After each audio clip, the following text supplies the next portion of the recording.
Bienvenue dans Success Stories, le magazine de l'N24 qui valorise et analyse les startups, scale-up et PME belges qui cartonnent. Alors pour cette dernière émission de la saison, nous commencerons par parler d'une startup qui aide les villes à mettre en œuvre la réduction de CO2 de son bâti.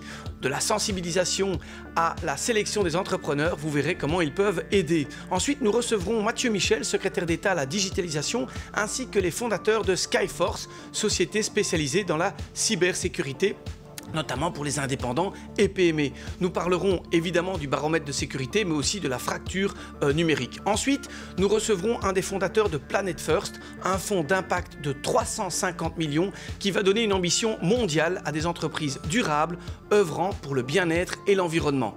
Dans la dernière partie de cette émission, nous recevrons le CEO de Thomas Épiron, qui vient de publier de très beaux résultats malgré la crise. Nous évoquerons les défis d'une entreprise, de ce fleuron, ce super fleuron de la construction et de ses 2400 membres du personnel. Mais tout de suite, pour commencer l'émission, avec moi, Sébastien Matosso. Donc bonjour Sébastien. Bonjour Pierre. Alors Sébastien, vous êtes un grand entrepreneur, on peut le dire, parce que vous avez travaillé pour des grandes entreprises et pour des petites startups. Alors vous êtes aussi suisse-espagnol en Belgique depuis 2006. Pour une raison d'amour, c'est ce qu'on a cru comprendre en tout cas. Alors, vous avez travaillé dans le marketing pour pas mal de marques. Vous avez aussi travaillé pour des grosses boîtes. Et ensuite, vous êtes décidé de vous consacrer aux startups. Dans les startups, vous avez notamment été CEO de Social Seeder. Et puis ensuite, un focus sur la collaboration entre les startups et les grands groupes. C'est là où vous faites le lien avec ce qu'on appelle avec la corporate venture. Alors, dans les réflexions que vous avez faites, c'est notamment comment on peut loger une nouvelle idée et la développer au sein d'une grande entreprise. Aujourd'hui, vous collaborez aussi avec Luminus et vous avez notamment lancé le projet Bifutura, dont vous êtes le CEO, un projet donc, qui sort entre guillemets de chez Luminus. C'est quoi le pitch de Bifutura ? Bifutura, c'est une start-up qui aide premièrement les villes à découvrir où est le potentiel de rénovation, ce qu'on appelle les hotspots, quelles sont les rues où il y a le plus de potentiel. Ensuite, on aide les propriétaires de maisons à rénover, quels sont les gains énergétiques, quelles sont les rénovations qu'ils pourraient faire. Et ensuite, on aide également les propriétaires à être en lien avec les entrepreneurs pour que ces rénovations puissent être faites. Donc si je comprends bien, il y a trois types de clients, enfin trois momentum. Le premier, vous êtes en contact avec les villes pour sensibiliser, vous ciblez des particuliers, puis vous les mettez en relation avec des entrepreneurs, une sélection d'entrepreneurs. Alors comment on démarche finalement, comment vous approchez une ville dans ce projet ? Mais en fait, on a fait un premier pilote à Leuven, où ensuite on a fait un webinaire. Et là, on a eu, à notre surprise, beaucoup de demandes avec beaucoup de villes qui étaient là à ce webinaire et ensuite qui nous contactaient pour pouvoir les aider. Mais comment on fait techniquement? Donc, on utilise des données pour pouvoir calculer où se trouve le potentiel dans chacune des rues de cette ville. Donc vous identifiez le potentiel d'une ville, aussi dans ses rues. Vous dites, après le succès finalement, c'est cette approche avec Leuven, effectivement, vous avez eu d'autres villes qui sont revenues, vu le succès que vous avez partagé dans un séminaire. Comment, concrètement, vous allez communiquer avec la ville pour sensibiliser les habitants, les particuliers, à justement amorcer cette transformation? Comment vous commencez à les cibler? Donc on développe une plateforme neutre, qui est donc pas uniquement de la ville ou pas uniquement Bifutura, une débuter à rénover, start met renoveren, qui va permettre en fait de pouvoir communiquer, sensibiliser les propriétaires sur la possibilité qu'ils auraient s'ils rénovaient leur maison, en disant, voilà, dans votre rue, on s'est rendu compte qu'il y a tant de maisons qui consomment plus que la moyenne. Peut-être que vous êtes une de ces maisons.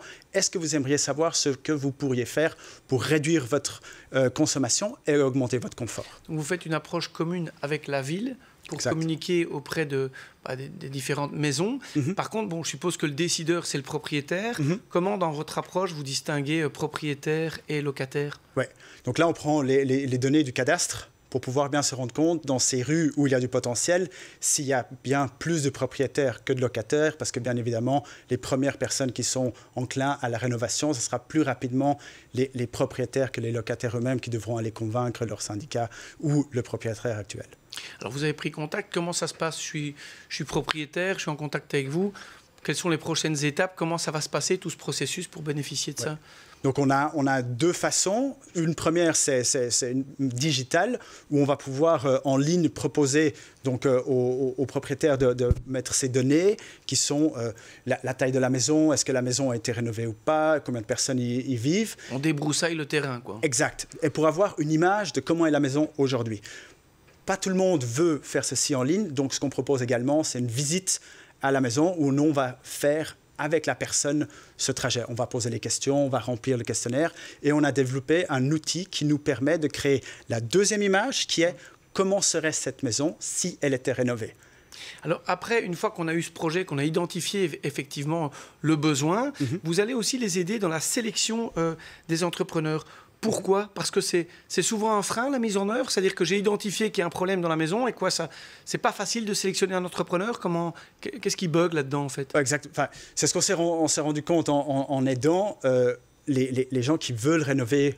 Probablement dans l'audience, il y en a plein qui l'ont déjà fait. Ce n'est pas évident de rentrer en contact avec un installateur, avec un entrepreneur. Ensuite, c'est très compliqué de aussi avoir plusieurs offres qu'on va pouvoir vérifier pour essayer de trouver quelle est la meilleure. Donc nous, ce qu'on fait, on promet en fait 3 offres par rénovation. Si quelqu'un veut mettre des panneaux solaires, on va pouvoir chercher d'autres offres. Si quelqu'un veut faire l'isolation, on va aussi pouvoir aider la personne à comparer les offres. Mais par contre, pour être clair, vous êtes un projet d'impact, vous cherchez aussi à travailler avec des entrepreneurs locaux. Donc c'est ce qui explique la bonne sélection, le bon briefing, le bon diagnostic, comme vous l'avez contacté. C'est important pour vous de travailler avec ces entrepreneurs locaux dans le projet. Ce n'est pas ceux avec qui vous travaillez tout le temps sur tous les chantiers?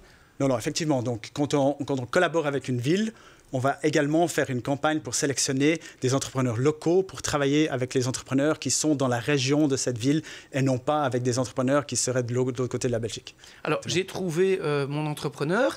Après, ce qui est quand même assez génial, je trouve, dans l'offre ici, c'est que vous allez aussi aider le porteur de projet à identifier les primes dont il peut bénéficier. C'est quoi? Vous l'aidez un peu à comprendre ce labyrinthe des primes? C'est ça l'idée? Exact. Donc, quand on a parlé de la photo avant et après, donc quand on a la photo d'après, on va pouvoir indiquer quelles sont les primes qui vont pouvoir être demandées pour ces rénovations-là.